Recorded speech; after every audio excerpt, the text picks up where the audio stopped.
Très chers téléspectateurs de Mondico Télévision, bienvenue à votre magazine Tribune. Et pour ce nouveau numéro, nous avons le réel plaisir de recevoir sur ces plateaux Monsieur Anthony Bokouli. Il est leader du parti La République Réglementée, RR en sigle. C'est avec lui que nous allons devoir décrypter l'actualité du pays, la République démocratique du Congo. Bonjour, chers invités. Bonjour madame. C'est un plaisir de vous recevoir sur notre plateau de Mondico Télévision. Moi Et également. merci de nous avoir honorés par votre présence. Nous avons parlé du parti La République réglementée. Pourquoi la République réglementée? Parce que vous aviez remarqué quelque chose où les choses n'étaient pas réglementées avant, qu'il fallait amener une nouvelle touche ou une autre touche pour faire améliorer les choses en RDC?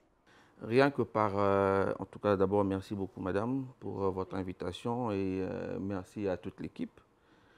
Déjà pour commencer par rapport à l'appellation, la République réglementée, ça veut dire que nous sommes venus pour réglementer la République. Parce que il faut essayer de rappeler que la République réglementée prône les principes et valeurs de la République. Et dans ces principes-là, vous verrez que nous sommes contre le clientélisme, le vandalisme, tout ce que la République, tout ce qui bloque la République. Et que nous sommes là pour que nous prenions à ce que les choses changent. Et c'est par rapport à cela, après moult réflexions, on a observé la République, on s'est dit non, il faut bien qu'on se lance dans cette histoire. Et c'est pour ça qu'on a créé le parti. Voilà, vous êtes leader de ces mouvements politiques proches du pouvoir. Et Proche du président de la République. Voilà, proche du président de la République, Félix Tshisekedi. Et pourriez-vous nous dire, la République réglementée est sortie pour, j'ai déjà dit, oui, République réglementée, vous avez dit, c'est pour faire changer les choses. Mais vous, on vous voit, vous êtes jeune, vous auriez pu faire une ONG, autre chose, mais pourquoi vous êtes lancé dans la politique? C'était quoi le souci? Parce qu'on dit aujourd'hui, on veut rajeunir le secteur ou parce que vous voulez, bon, les parents ont fait la politique, bon, je me lance aussi en politique. Pas forcément, pas forcément, mais seulement il faut se dire, il y a deux personnes, où il y a des gens, il y a des personnes qui font la politique par ambition. C'est-à-dire qu'ils veulent devenir quelqu'un, qu'ils veulent devenir ministre. Pendant qu'on accuse aujourd'hui, on fait la politique pour le ventre, on Oui, fait la justement. politique pour le poste, on fait la Justement. politique. Et il y a d'autres personnes qui font la politique par conviction. Et j'en fais partie.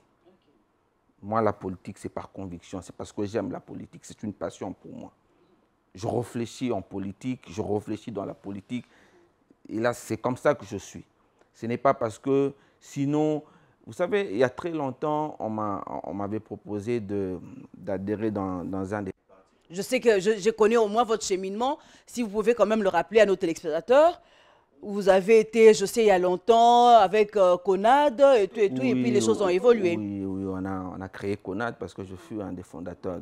On a créé CONAD, après CONAD, bien avant, on a créé des mouvements comme ça, des mouvements citoyens, et puis voilà. Après, le président Kabila nous a reçus à Kingakati. J'ai été reçu par Kobler. Donc ça veut dire que j'ai quand même ce parcours-là. Ce n'est pas que je ne parachute pas, non.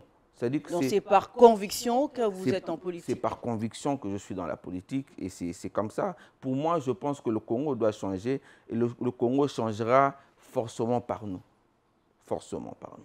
Et vous êtes sûr de ces changements qui peuvent arriver dans combien d'années?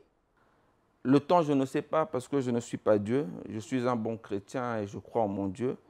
Mais je sais que demain est un autre jour. Ça, je sais que demain est un autre jour et que l'avenir est radieux. Les jeunes doivent prendre conscience de ce qu'ils sont, de ce qu'ils peuvent faire. Et moi, je pense que demain, nous allons changer la République et la République sera réglementée. Voilà, pour que la République soit réglementée, qu'il faudrait-il qu'il s'efface? Parce qu'on voit aujourd'hui, il y a l'impunité. il y a, bon, je ne sais pas si on peut appeler ça impunité. On voit avec l'avènement du président Félix Tshisekedi, aujourd'hui qui avait dit le peuple d'abord. Mais est-ce qu'aujourd'hui, on peut se dire, vous qui êtes dans l'Union sacrée, on peut se dire qu'aujourd'hui, les choses ont évolué par rapport à l'époque de Joseph Kabila? Le peuple d'abord, ça veut dire quoi? Le peuple d'abord, ça veut dire c'est tout le monde. Les enfants, ça veut dire qu'il faut rappeler aux gens. Vous savez, hier, avant que le président de la République, le président Félix, accède au pouvoir, il y avait combien d'enfants qui n'allaient pas à l'école? Aujourd'hui, nous avons plus de 5 millions d'enfants qui partent à l'école. Aujourd'hui, les parents sont allégés par... Mais les enfants qui partent à l'école, dans quelles conditions? Est-ce qu'il y a des écoles qui ont été construites? Combien? Vous savez, c'est ça le mal. Le Congolais ne cherche pas à savoir. Le Congolais, pour lui, il se dit, c'est quoi la fin? Non, il faut commencer quelque part. La gratuité de l'enseignement, c'est aussi le peuple d'abord. La gratuité de l'enseignement a plusieurs paliers. Il y a les enfants qui ne partaient pas à l'école, qui partent maintenant à l'école. Il y a les parents qui étaient incapables de scolariser les enfants, sont maintenant capables de scolariser les enfants. Sans rien payer. Il y a les enseignants qui hier étaient très mal payés. Aujourd'hui, on ne dira pas qu'ils sont très bien payés, mais quand même, il y a ce processus-là. OK? Après, il y a aussi les écoles, l'infrastructure. Alors, il ne faut pas seulement voir parce qu'il n'y a pas plus d'écoles qui ont été construites et qu'il faut dire que non, la gratuité a échoué. Non, la gratuité n'a pas échoué, mais seulement qu'il faut aller palier par palier. Moi, je pense qu'il faut aller palier par palier. Mais il y a des écoles qui sont réhabilitées. Il faut rappeler. Parce que le Congo, le syllogisme est clair. Tout Congolais, tout Quinois est Congolais, mais tout Congolais n'est pas Quinois. C'est-à-dire que la gratuité de l'enseignement, ce n'est pas seulement qui cherche ça. Il faut voir ailleurs. C'est ça la gratuité de l'enseignement. Les parents qui hier étaient incapables de scolariser les enfants, qui aujourd'hui peuvent scolariser 2, 3, 4, 5 enfants d'une même famille. C'est ça là. C'est ça le peuple d'abord. Non, parce que le Congolais, pour lui, quand vous faites votre histoire que lui n'est pas là, c'est-à-dire que cette histoire-là... Non, n'a pas marché, n'a pas lieu d'être. Non, c'est faux. La gratuité de l'enseignement, c'est ça même le peuple d'abord. Bien évidemment, il n'y a pas que ça. Parce que le Congolais, quand on parle, les chefs de l'État avaient dit qu'il mettra son mandat pour défendre le social de Congolais. Aujourd'hui, est-ce qu'on peut dire que les Congolais ont un social qui peut faire rêver ceux qui sont à l'étranger? Vous savez, quand on est candidat à président de la République, on se dit, je ferai ça, je ferai ça, je ferai ça, je ferai ça. Le contexte d'avant n'est pas forcément le contexte du moment. Vous voyez? Donc, ce qui fait que le chef de l'État se bat. Le chef de l'État se retrouve, il faut lancer le social, mais immédiatement, il y a l'agression.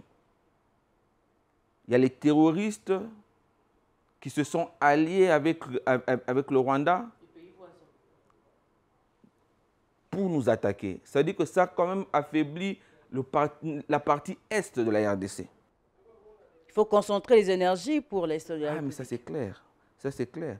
Parce que le chef de l'État, l'article 69 de la Constitution dit qu'il est le garant de la nation, de l'intégrité nationale. Il veille au bon fonctionnement de l'État. L'intégrité, c'est ça. Quand le chef de l'État, parce que les gens se disent, ah mais il voyage un peu trop. Mais le chef de l'État voyage pourquoi? Ça veut dire que c'est pour chercher la paix à l'Est. C'est pour chercher la paix à l'Est. Donc ça veut dire que... Cette paix qui ne semble pas toujours arriver. Mais... Est-ce c'est la diplomatie qui est en train de faillir ou il faudrait, comme le disait Adolphe Muzito, il faut faire la guerre au Rwanda? Ouvertement aller attaquer le Rwanda. Vous savez quand on n'est pas président de la République, on a cette prétention-là de dire il faut faire, il faut faire, il faut C'est faire, comme il on faut qui faire. dirait la critique est aisée. Tout à fait. Mais une fois dedans, on se rend compte que ce n'est pas ça. Vous savez, quand on grandissait, on regardait les paris matchs, on se disait, non, moi j'aurais cette maison, moi j'aurais cette voiture. Mais plus on grandit, on se rend compte que la vie, elle est autre ce qu'on entendait. C'est ça même, la réalité, la gestion de l'État. Le Premier ministre Mobutu, il a été Premier ministre, mais il n'a jamais été président de la République. Le poids de ça. Mais là aussi, à son époque, connu la guerre, et il a quand même fait quelque chose. On a vu qu'il y avait une accalmie à l'est de la RDC. Non, la paix, c'était Joseph Kabila. Ce n'était pas Mobutu. Aujourd'hui, le chef de l'État est en train de se battre. Il est capable de donner sa vie pour la République. Et moi, je pense que même si on ne l'aime pas, mais il faut quand même apprécier l'homme. Qu'est-ce qu'il fait? Comment est-ce qu'il se bat? C'est ça. C'est ça l'essentiel. Parce que moi, je pense que l'intérêt de la RDC est plus fort que nos ambitions. Il faut d'abord aimer le Congo. Et on ne peut qu'aimer le Congo parce qu'il n'y a qu'un seul président en RDC. Il n'y en a pas deux. Il n'y en aura même pas trois. Qui est arrivé presque fin mandat. En 2023, il y aura déjà des élections. Et vous pensez qu'il aura encore plus de chances de revenir pour son deuxième mandat? C'est ça avec vous, les journalistes, les gens de l'autre côté. C'est que vous ne voyez que la fin. C'est un bilan, parce qu'à la fin, c'est le bilan qu'on doit juger, qui a été positif ou négatif. Mais le bilan aujourd'hui, la gratuité, est-ce que la gratuité a échoué? Est-ce que vous savez que si NIT était le génie du chef de l'État pour créer l'état de siège, qui est beaucoup critiqué d'ailleurs, les habitants d'ailleurs dans ces provinces au Nord Kivu, qui sont très contre cet état de siège. Les habitants qui sont, pas tous les habitants. Il faut éviter de dire les habitants. Parce qu'il y a un politique qui passe à la télé pour dire, moi je parle au nom de. Qui vous a donné mandat? Si c'est un représentant du peuple, il n'y a aucun inconvénient. Encore, ce représentant du peuple, est-ce qu'il a été bien élu? Je ne suis pas là. Mais seulement, l'état de siège aujourd'hui a permis à ce que les terroristes et les Rwandais ne puissent pas aller plus loin. Ni était ça, je vous dis qu'aujourd'hui, on parlerait d'autre chose. Donc le chef de l'État, qui est un grand visionnaire, qui est un grand homme d'État, il avait déjà compris. C'est ça le problème. C'est ça le problème. Moi, je pense qu'aujourd'hui, la réélection du président de la République est là. Est là. Attendons voir. Anthony Bokouli, nous poursuivons cette émission. Apparemment, attendons voir. C'est comme si vous n'êtes pas pour le président. Je ne donne pas mon point de vue ici. Je suis journaliste, je le resterai. Et poursuivons cette émission, j'allais dire, faites-vous foi à la diplomatie congolaise pour régler la situation de l'Est. Moi-même, je suis relationniste de formation. La diplomatie, oui, la diplomatie, parce que faut pas parfois. Parce qu'apparemment, nous sommes en train d'aller d'accord en accord, de sommet en sommet, sans que l'on ne trouve de solution concrète au problème de l'Est. Ça a toujours été ainsi. Ça a toujours été ainsi. Le chef de l'État a pris le pouvoir, un Congo qui était qui avait des problèmes, plusieurs rébellions même. Mais aujourd'hui, la diplomatie, c'est ça même. Même la guerre, quand les gens parlent de la guerre, c'est la continuité de la diplomatie. Mais moi, je pense qu'il faut dialoguer, il faut parler avec les autres. Je pense. Et l'optique que le chef d'État a pris par rapport au dialogue, par rapport au pourparler, moi, je pense que je suis tout à fait d'accord et que je soutiens. Alors que le dialogue, en croire au dire du ministre des Médias, qui était très contre le dialogue avec le Rwanda directement. En tout cas, moi, je ne peux pas m'engager dans ce que le gouvernement fait. Mais ce qui est vrai, C'est juste en tant que politique, vous donnez votre point de vue. Ce qui est vrai, je soutiens le gouvernement. Je soutiens la position du gouvernement. Voilà. Et pour ceux qui disent que le pouvoir de Félix Tshisekedi est un pouvoir de jouisseur, quel air diriez-vous? De jouisseur. Ah bon. De jouisseur, mais quand Bissele est arrêté. De jouisseur quand JC n'est plus aux affaires. Je ne comprends pas. Je ne comprends pas pourquoi est-ce que les gens, le chef de l'État aujourd'hui, quand vous faites quelque chose qui va à l'encontre même de la République ou de la gestion, on est tout de suite arrêté et écarté. Donc ça veut dire que moi je pense que ce n'est même pas un pouvoir des jouisseurs. Non, pas du tout. Et les détournements de fonds qui continuent à se faire de ça et là. Ces gens-là ne sont pas arrêtés, ne sont pas inquiétés. On a vu le chef de l'État dans le Kasaï, où il est allé pour inaugurer. Malheureusement, les choses n'étaient pas fin après. Et vous pensez quand le chef de l'État a sorti son cabinet, que d'autres personnes n'y figuraient pas, vous pensez que c'était quoi? C'était de l'amusement. Mais ces gens-là, bon, je ne confirme pas, parce que jusque-là, il n'y a pas de... Il n'y a pas de procès. Ils jouissent de la présomption d'innocence. Justement, mais on vous écarte d'abord pour laisser les enquêtes continuer. Et les fonds alloués qui s'évolatilisent? Je crois que le gouvernement va faire son travail. Oui, son travail. Et puis la justice, bien évidemment. Voilà, en tant que leader de RR, c'est quoi votre vision pour la République démocratique du Congo? C'est de faire d'un Congo grand. C'est de faire d'un Congo réglementé. C'est de faire d'un Congo où chaque Congolais va prendre conscience de ce qu'il est. C'est ça la vision de la République réglementée. Pour nous, on pense que le Congo va se développer. Mais le Congo doit se développer avec un leadership fort. Et ce leadership, c'est Félix Tshisekedi. Tout simplement. Vous avez tout dit, madame. Très bien, merci pour vos réponses. Nous poursuivons cette émission. Vous êtes en relais? Oui, à Lingwala. Très bien. Et comment avez-vous jugé ces processus électoraux qui a déjà débuté depuis le 24 décembre de l'année dernière? Contrairement à ce que les gens disaient, je suis arrivé, je me suis présenté. Moins de 5 minutes, j'avais déjà ma carte. Moins de 5 minutes, j'avais déjà ma carte. Et pour toutes ces personnes, et vous pensez qu'aujourd'hui, les élections, les processus électoraux est inclusif? Parce qu'on en voit avec le PPRD qui est contre la présentation de la CENI, qui est contre beaucoup de choses. Est-ce que vous pensez que les processus seront inclusifs à la fin? Quand est-ce qu'on parlera de l'inclusivité? Quand tous les acteurs sont d'accord avec le processus. Justement, quand un acteur ne veut pas, vous voulez parler de quoi? Qu'il n'y a pas d'inclusivité. Mais il faut écouter les autres pour savoir c'est quoi le problème qui bloque. Le processus est là. C'est-à-dire qu'il faut aller s'enrôler. Il y a un groupe de gens qui ne veulent pas. Ils vont aller s'enrôler avec Denis Kadima qui a été contesté au PPRD, contesté avec ceux de Lamouka, par ceux de Lamouka plutôt, contesté. La contestation des présidents de la CENI ne commence pas aujourd'hui.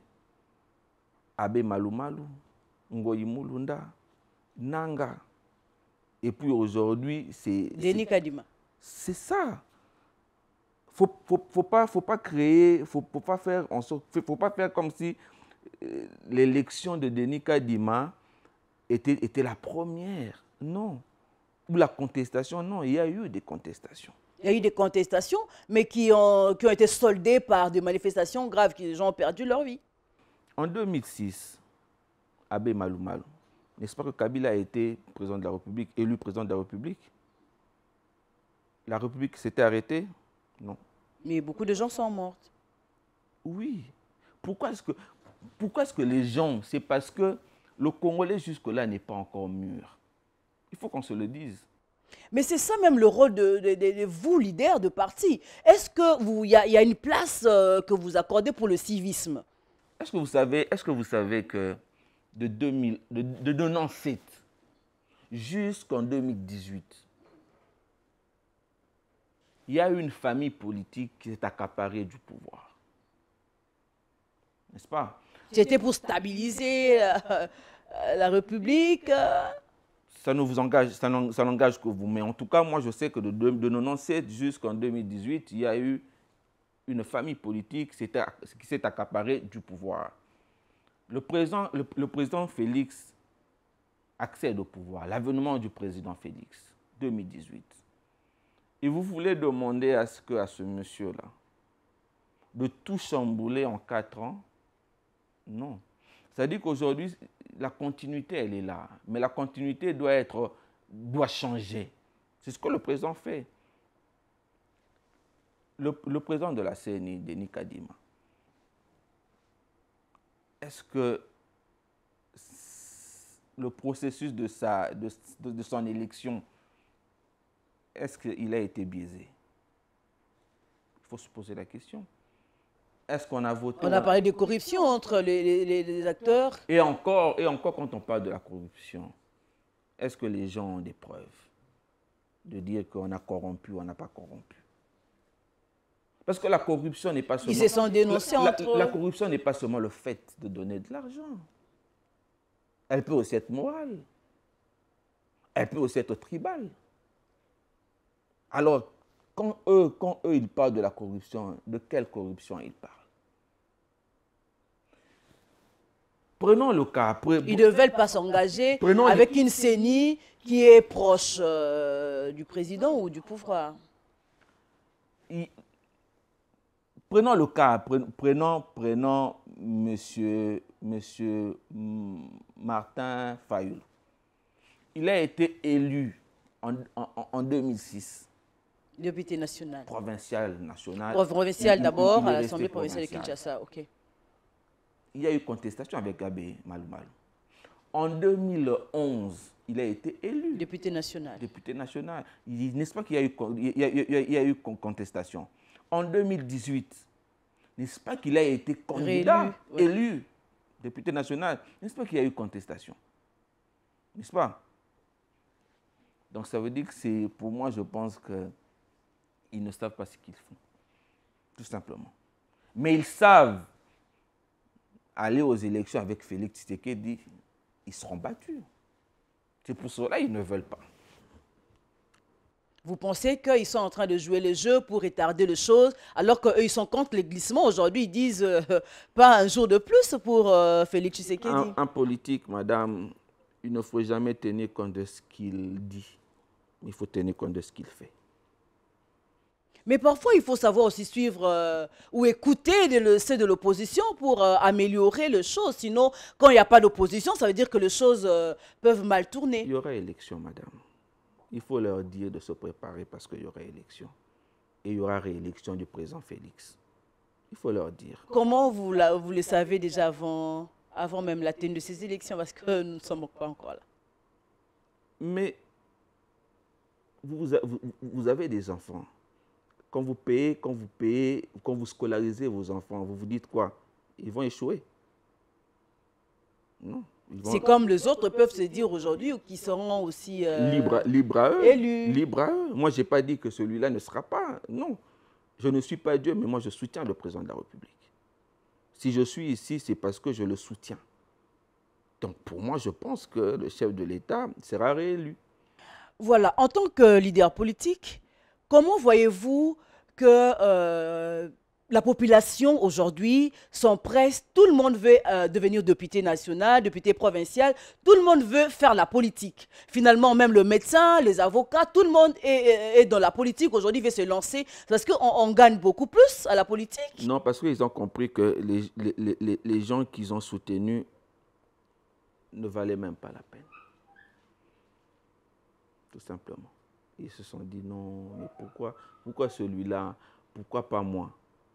Mais avec le président, parce que vous voyez... Ou ce n'est pas le 21 000 dollars qui les attire. Le Congo... Parce qu'il y a quand même un écart entre le 21 000 dollars et ce que toucherait le médecin, ce que toucheraient les professeurs d'université, les enseignants au primaire et au secondaire, tous les fonctionnaires d'ailleurs. En 2028, madame, quand le lancement effectif de développement de 145 territoires, qui va commencer d'ici peu. Qui tarde jusque-là. Hein. Qui va commencer d'ici peu. Vous savez, quand vous avez un projet, ce qu'on appelle d'abord l'étude de faisabilité. Après, il faut lancer. Quand il y aura ce lancement-là, entre 2024 et 2028, en 2028, je reviendrai ici parce que Dieu va nous prêter vie. Je vais vous dire qu'il y a combien de candidats. Il y aura plus ce nombre-là. Il y aura moins de candidats. Oui, parce que le développement fera en sorte que chacun se retrouve à sa manière par rapport à ce qu'il fait. Parce qu'au Congo, aujourd'hui, les jeunes, ce qui est écœurant, c'est quoi? Quand on dit à un jeune, ah, mais tu parles bien, tu t'habilles bien, il se voit directement politique. Et pourtant, peut-être qu'il pouvait être un bon médecin, il pouvait être un bon banquier.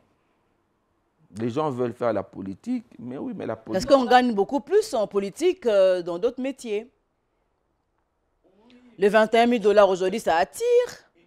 Ça attire tous les Congolais. Et les Congolais craignent que dans les années qui viennent, qu'il n'y ait plus de médecins, qu'il n'y ait plus de professeurs, qu'il n'y ait plus de fonctionnaires. Parce que tout le monde aujourd'hui veut entrer en politique. Il faut encore être élu. Mais le problème, c'est qu'au Congo, moi je pense que le développement de la RDC, c'est l'agriculture, pêche et élevage. Je pense. Le développement. Le développement de la RDC. Et moi, je pense que si, parce que le Congolais aujourd'hui, il consomme ce qu'il ne produit pas, il produit ce qu'il ne consomme pas. Alors, si aujourd'hui nous arrivons quand même à produire et à consommer ce que nous produisons, en ce moment-là, nous aurons les moyens de subventionner les petites et moyennes entreprises. Quand vous subventionnez cela, prenons le cas, vous subventionnez 1 million de jeunes à hauteur de 10 000 dollars et que vous leur demandez d'engager 10 jeunes. Vous avez déjà 10 millions de jeunes engagés. Et puis vous subventionnez 500 jeunes à hauteur de 50 000 dollars et que vous leur demandez d'engager 50. Vous voyez, en ce moment-là, vous allez payer les taxes et qu'une fois que vous payez les taxes, c'est-à-dire que vous changez, non seulement vous maintenez la subvention des PME, mais vous subventionnez aussi les PMU. Les PMI. Les PMI, ça veut dire que les petites et moyennes industries. En ce moment-là, quand vous cultivez pardon, les tomates, vous avez cette facilité-là d'en faire les tomates pelées et autres. Vous voyez, c'est comme ça que moi je vois les choses. Okay. Parce que les PME, ce sont les PME qui stabilisent en fait l'économie, la stabilité d'un État. Moi, je pense qu'aujourd'hui, et c'est pour ça que je demande aux jeunes et aux Congolais, le développement de 145 territoires, s'il faut prendre ce développement de 145 territoires avec l'objectif 80 de Mobutu, ce sont les grands projets. 145 est un grand projet qu'il faut soutenir. Au centre de ces programmes, il y a la jeunesse congolaise. Ah ben oui. Et vous pensez que la jeunesse congolaise aujourd'hui est capable de faire quelque chose? Parce qu'on voit avec de l'équerre forte que les jeunes prennent à longueur de journée, on a l'impression que la jeunesse ne se donne pas à la gestion de la République. Parce qu'il n'y a pas de travail pour ça. Et les 145 territoires va leur donner le travail.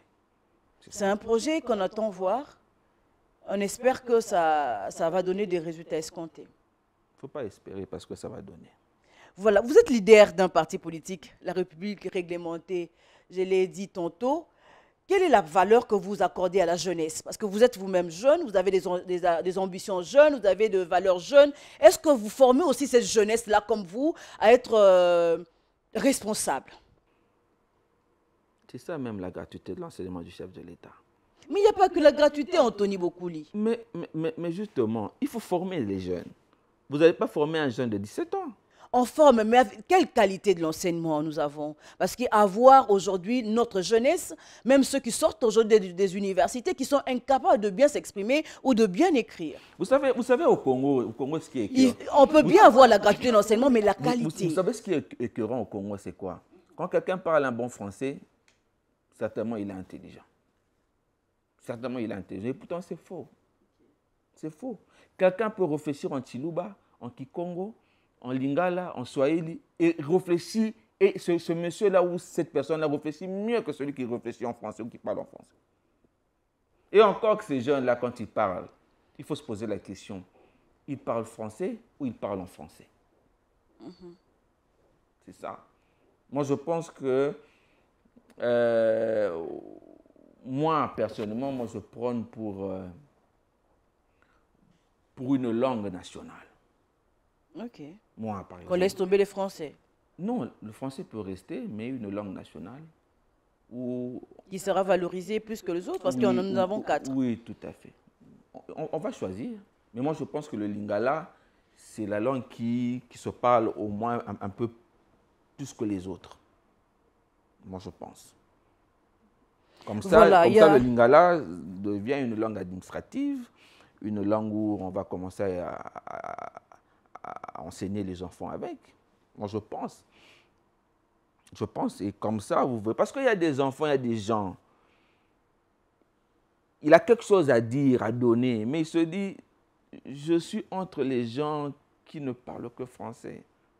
Si je parle... Mais il n'y a pas de honte à parler notre langue nationale. Non. Nous recevons des gens qui viennent, le pape est arrivé à Kinshasa, vous savez, il a parlé en son langue. Vous savez, si moi, pendant que nous sommes en train de faire cette émission, si je parle seulement et qu'il y a une faute, les gens ne vont plus commenter l'émission. Ils vont mettre l'accent sur ce que toi tu as dit, sur cette faute-là. Mais pourtant, les anglophones ne sont pas comme ça. Vous voyez un peu. C'est pour ça que même les gens, quand ils passent à la télé, les émissions en français, ah, mais c'est pas tout le monde. Hein. C'est pas tout le monde. Pourquoi ils se disent, ah, bah, c'est Kanga. Ben, voilà. Avec les réseaux sociaux aujourd'hui qui sectionnent les propos et qui vous les balancent. Voilà, nous poursuivons cette émission. Il y a l'ODEP, l'Office des dépenses, qui a, la semaine dernière, a fait un constat qui a proposé la réduction comment je peux appeler ça, la réduction du train de vie des institutions, voilà. La réduction du train de vie des institutions. Il a parlé du plus haut qui peut avoisiner 3 000 $, et le plus bas, 300 $. Vous savez, madame, comment le Premier ministre Samalou Kondé, qui est un des grands premiers ministres de la République. Un des plus grands. Qui a réalisé... Alors qu'il est critiqué pour n'avoir rien fait jusque-là par rapport à ses prédécesseurs. Vous savez que le Premier ministre Samalou Kondé a pris le pouvoir. On l'a nommé Premier ministre. Le budget était à combien? 4 milliards. Aujourd'hui, le budget est à combien? Aujourd'hui, le budget aujourd'hui à 14 milliards, mais qu'est-ce qui a changé dans l'assiette du Congolais? Il ne faut pas oublier que le Congo, c'est quoi? C'est 2 345 800 km². Ça veut dire qu'il faut encore des efforts. Mais justement, il faut commencer quelque part. Il faut commencer quelque part. Aujourd'hui, c'est 14 milliards. Les régies financières aujourd'hui, il faut le voir.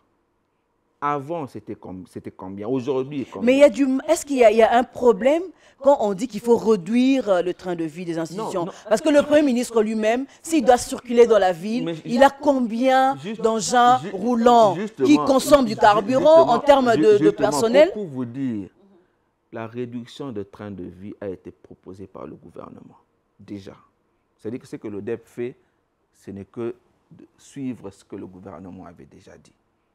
C'est pour ça qu'avant de commencer, j'ai dit le Premier ministre Samalou Kondé, un des grands premiers ministres que le Congo a eu, lui.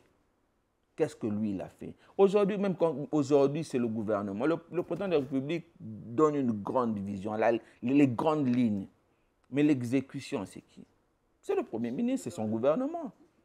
Vous voyez, aujourd'hui, tout ce que la gratuité de l'enseignement, qui, avec Ilukamba, a connu de sérieux problèmes.